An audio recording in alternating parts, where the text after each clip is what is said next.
Olá, seja muito bem-vindo ao retorno do Checkmate, o seu programa semanal de entrevistas produzido por alunos do curso de Comunicação Social da UFRN em parceria com a TVU. Hoje temos o prazer de receber aqui no estúdio da TV Universitária Leilane Assunção, doutora em Ciências Sociais e professora do Departamento de História da UFRN. Olá, Leilane, seja muito bem-vinda novamente aqui ao Checkmate, né? A sua segunda participação aqui em nosso programa. É um prazer recebê-la. Um prazer também estar aqui novamente. Bom, lembrando que o programa Checkmate se trata de um projeto de extensão universitária do Departamento de Comunicação Social em parceria com a TVU. Por isso, para a realização da entrevista, contamos com a participação e a colaboração dos alunos das habilitações de jornalismo e radialismo. Bom, Leilane, a gente poderia começar falando da sua pesquisa de doutorado, que tem como cerne, como objeto de estudo, a figura da artista, sambista, referência no samba nacional, Clara Nunes. Exato. Da onde é que partiu esse interesse? O que representa a Clara Nunes para você e qual a importância da figura dela como artista, como guerreira? Bom, como você já falou, né, um dos apelidos da Clara Nunes era guerreira.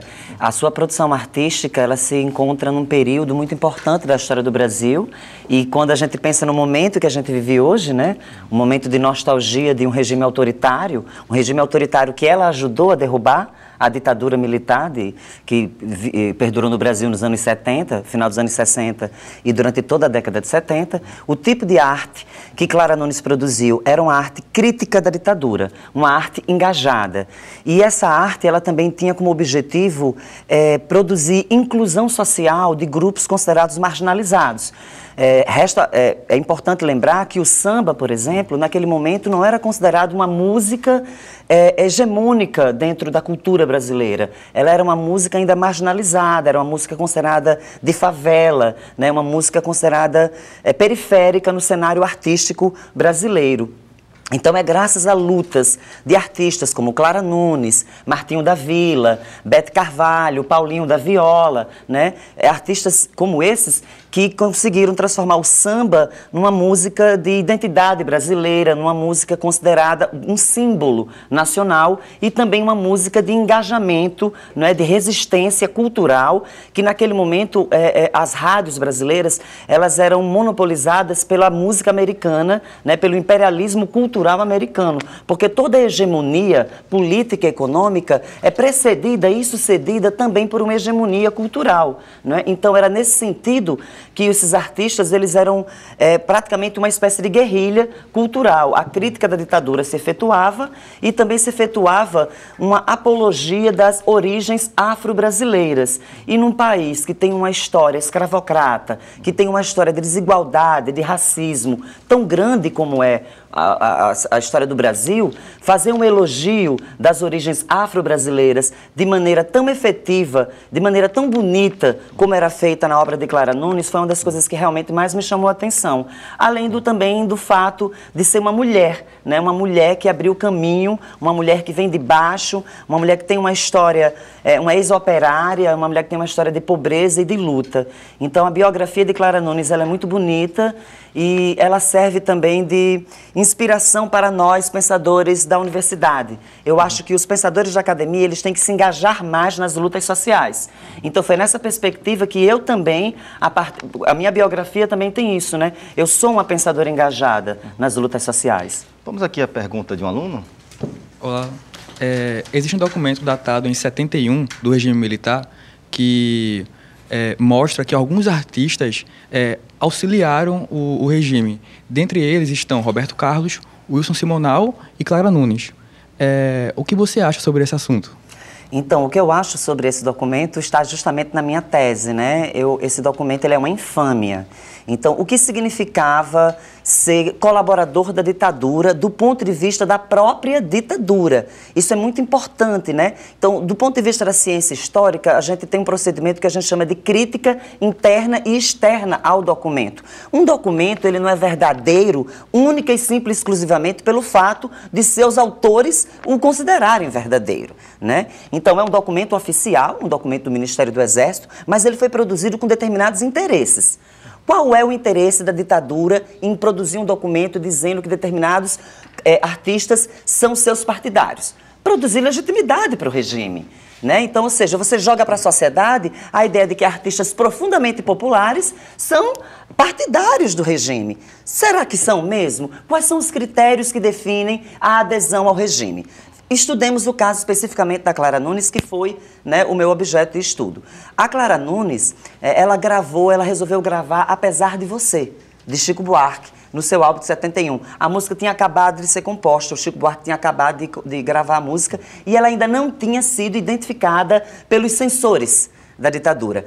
Pouco tempo depois que Clara gravou a música, os censores percebem que ela era uma espécie de marselhesa, né, dos rebeldes. Ela tinha um significado muito importante para a luta contra a ditadura. Então, a música é colocada na ilegalidade. Consequentemente, os artistas que simpatizaram e que gravaram a música, nesse caso, só tinham gravado o próprio Chico e a Clara Nunes, foram considerados subversivos. A Clara Nunes, nesse momento, era uma artista iniciante. Ela ainda não era uma artista consagrada, né? Então, o que isso quer dizer? Muita coisa, porque quando você é um artista consagrado e rico, você tem mais mecanismos de resistência, né? Porque você tem um escudo protetor maior, você tem o público ao seu lado, você tem o capital ao seu lado também. Você pode enfrentar um exílio de maneira, né? Então, não era o caso dela, era uma artista pobre, em começo de carreira, sem nenhum escudo dessa maneira. Então, o que é que ela fez? A gravadora disse, você só tem uma saída. Você vai ter que gravar o hino do Exército, o hino brasileiro na Olimpíada do Exército. É a única maneira de você não ir para o exílio, né? E ir para o exílio não era simples. Ir para o exílio significava ter dinheiro para se manter no exílio. Às vezes as pessoas romantizam muito essa coisa da ida para o exílio como se fosse uma coisa fácil de se fazer, né? E não era simples de se fazer. Elis Regina, por exemplo, no ano seguinte, 1972, também foi obrigada a cantar nas Olimpíadas do Exército, motivo pelo qual Renfil acabou, inclusive, né, ficando muito chateado com ela, enterrando ela, né, nos artistas que teriam colaborado também com a ditadura. Então, o conceito de colaboracionismo foi forjado pela própria ditadura em muitas instâncias, né, para colocar legitimidade nisso aí. E quando é que esse documento foi divulgado? No ano de 2012, ano esse em que foram instauradas as comissões da verdade. Ou seja, é aquele momento em que a sociedade visa realmente passar limpo essa história, aí os militares vão dizer, vocês pensam que a ditadura, quando ela existiu, ela era uma espécie de ET, que ela não tinha apoio popular, que ela não tinha apoio da sociedade? Olha aqui, quem era que apoiava a gente? Aí bota o quê? Uma artista como Clara Nunes, que hoje, naquela época, ela ainda não era. Mas hoje, 40 anos depois, ela é considerada simplesmente uma das maiores artistas da cultura brasileira. Então, hoje, ela é um verdadeiro símbolo cultural. E se colocar atrás dela é um grande escudo legitimador. E ela está morta. Ela não pode chamar uma coletiva de imprensa e desmentir tudo, né? Então aí se coloca a importância de trabalhos como o meu para que as novas gerações, né, possam travar contato com estudos sérios que possam realmente separar o joio do trigo na memória dos nossos artistas. Vamos a mais uma pergunta aqui do nosso aluno. Professora, mudando um pouquinho de assunto, legalização da maconha. Ser a favor ou contra? E o principal, por quê? Então, eu sou ativista da legalização da maconha e, se sou ativista, sou a favor, né? Por que eu sou a favor?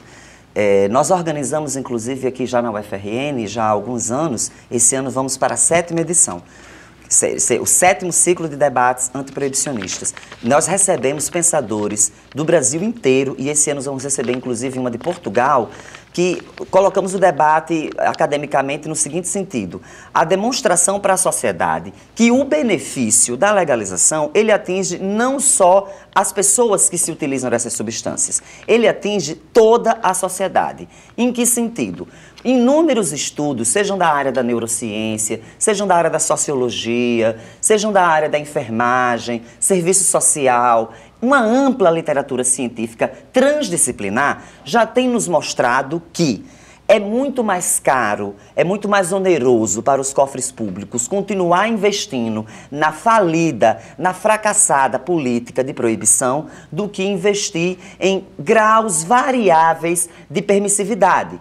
O que não significa, por exemplo, que a gente acredite que a legalização vai resolver todos os problemas da sociedade, mas uma coisa parece estar muito clara: o problema do encarceramento da juventude pobre, da juventude negra, né? Esse problema parece...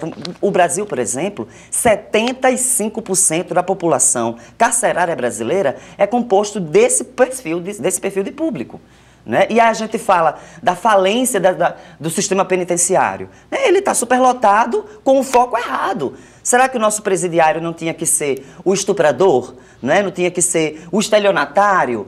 Esse eu acho que teria que ser o perfil do presidiário. E não as jovens de 18, 19 anos que não tiveram oportunidades de crescimento socioeconômico e que de alguma maneira resvalaram, tiveram, né, no uso eventual de uma substância que foi por razões morais, né? Porque a proibição ela é moral, ela não se justifica por razões científicas, por razões socioeconômicas. Não se justifica nessa perspectiva, porque realmente a ciência, o debate científico está num outro patamar. Né? É a religião, é a moral, são outros interditos hoje que operam sobre o proibicionismo. Ok, temos mais uma pergunta aqui do aluno. Muito se fala que a maconha é a porta de entrada para outras drogas. Essa frase é verdadeira? O que a gente tem visto é o seguinte: a maconha ela é a porta de entrada se Por quê? Porque a proibição é que faz isso. Então, se o usuário de maconha, ele chega num local para comprar, né, e o mesmo vendedor que vai vender a maconha para ele é o vendedor de crack, é o vendedor de cocaína, é o vendedor de êxtase, é o vendedor de qualquer outra substância entorpecente, né, aí o usuário só usa maconha. Aí ele chega: eu quero comprar maconha. Aí o cara diz: maconha não tem, mas eu tenho essa outra coisa aqui. O que é que você acha?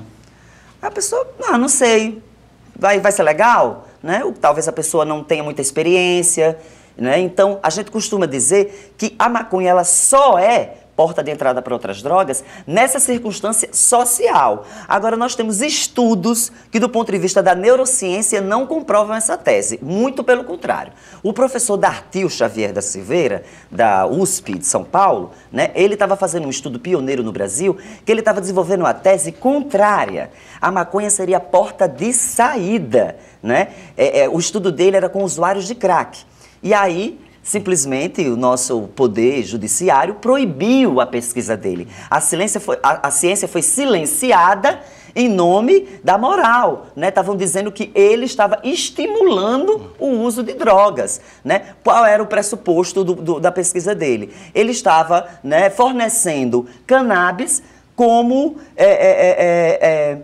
saída, tipo, o usuário de crack não fumava crack e fumava cannabis. E ao passo de tantos dias, né, 1 mês, 2 meses, eu não lembro exatamente qual era o período de abstinência exato, que o estudo dele descreve isso. E ao passo, vamos dizer, de 6 meses, né, dos 100 elementos elencados no estudo, 75% haviam abandonado completamente o uso do crack. Então, essas taxas de sucesso, elas são enormes. Todas as terapias tradicionais, as religiosas, as comunidades terapêuticas, as que dão choque elétrico, nenhuma delas tem taxa de sucesso superior a 10%, a 20%. E esse estudo conseguiu taxa de sucesso de 75%, de 80%. Então, ou seja, a maconha ela pode ter o efeito contrário. Ela pode ser porta de saída para o uso de drogas consideradas mais pesadas. Tá. Porque, pela classificação dos estudos internacionais relativos a drogas, a maconha é considerada das drogas mais leves. A gente falou aqui um pouco sobre a questão da ditadura militar, sobre censura, sobre a questão da maconha, da legalização da maconha, e a gente pode também abordar outros assuntos que também envolvem a violência a partir de um VT produzido por alunos aqui do Departamento de Comunicação. Vamos dar uma olhada.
Bom, Leilane, além do seu claro engajamento com a questão da discussão em torno da regulamentação da maconha, você é conhecida também pelo seu trabalho em defesa dos preconceitos contra esse grupo social, o público do LGBT. Qual a sua avaliação de momento? Você acha que há alguma coisa a comemorar em termos de avanços? A situação ainda é muito crítica, há muita coisa a ser melhorada, a ser avançada nesse sentido? Não há nada a comemorar pela população LGBT no atual momento. Essa população, ela é uma população de segunda classe, caminhando para ser de terceira classe, né? O governo do PT ensaiou uma recuperação da dignidade dessa população. O governo Lula criou o Dia Nacional de Combate à Homofobia no ano de 2007. Criaram-se também as secretarias, né? Secretaria Nacional de Direitos Humanos. Durante, por exemplo, a passagem da deputada federal Maria do Rosário Nunes, como ministra dos Direitos Humanos, a gente teve realmente inúmeras ações, inúmeras políticas do governo federal no sentido de tentar dar dignidade a essas populações, realização de Conferência Nacional LGBT. Eu fui professora do GDE, que é Gênero e Diversidade na Escola, que era um projeto do governo federal, né, que visava qualificar professores da rede pública, de todas as unidades da federação, para, enfim, eles conseguirem lidar com a realidade da diversidade sexual nas escolas públicas. Só que a bancada, né, BBB, né, Boi, Bala e Bíblia, ela é muito forte e cada vez mais forte. Vamos fazer o seguinte, vamos retomar essa discussão no próximo bloco a respeito da participação dessa bancada no Congresso. Espere aí um minutinho, a gente volta após o intervalo com o segundo bloco de Checkmate.